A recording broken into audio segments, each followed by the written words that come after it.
A giant step for the Sochi 2014 Winter Games. The Olympic torch has just been taken on a spacewalk for the very first time in history as part of the longest ever torch relay.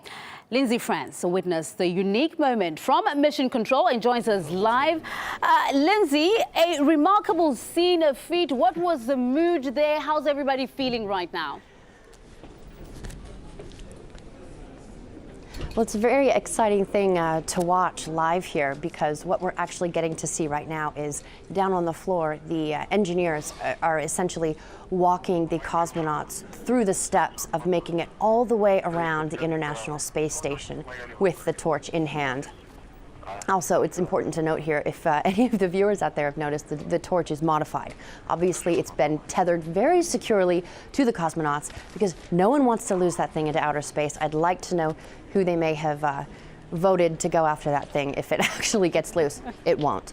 But so right now, the cosmonauts are being walked through how to safely make it all the way around the ISS.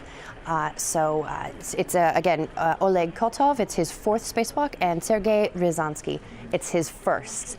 And of course, he gets to be part of this, which is amazing.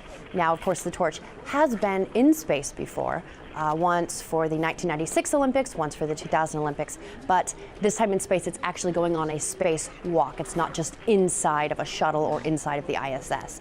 So it was a big moment here when we actually saw the torch come out of the hatch, attached to the cosmonauts, and make its appearance out in space. This symbol of unity and sportsmanship being seen all over the world. And what's just really interesting is to see all of the people here actually talking them through it, and how they're communicating. It's an amazing thing to see. Now the torch has a couple more days left on the ISS before it heads back down to Earth with a 3-person crew on a Soyuz spacecraft again.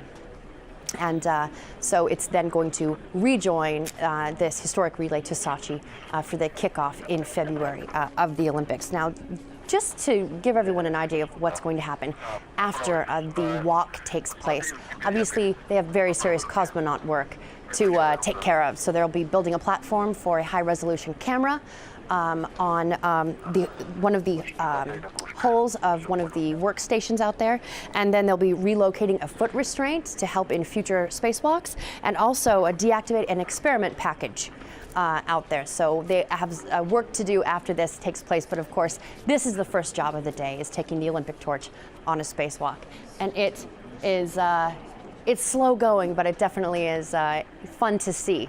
And so of course keep watching this space for more on the Olympic torch as this relay continues, whether it's Twitter, on your mobile devices, on television, on your home computer, etc., etc., etc. But this is the place to see it. So we will be bringing you all of the live developments of the Olympic torch right here on RT. Lindsay, are you excited, as all of us are, to see what's happening behind you there in Mission Control? Absolutely. In fact, when I'm not live, I'm taking pictures with my camera phone, as is everybody, just because it's so amazing to actually be part of this and get to see it on these huge screens right here at Star City. Not only do we see it on the huge screens, but we can hear the engineers talking to the cosmonauts and hear their responses come through the microphones back to these guys. So we're actually seeing this all happen right in front of our eyes, and it's like nothing I've ever experienced. It's an amazing we're thing. all jealous. We all want to be where you are. I just wish that more people could be part of it. Absolutely, but they are, because we're going to show them a quick live pictures here. Just to remind our viewers that they've been watching that first walk out of space with cosmonauts there in the ISS, taking that Olympic torch relay out into its first spacewalk ever in history.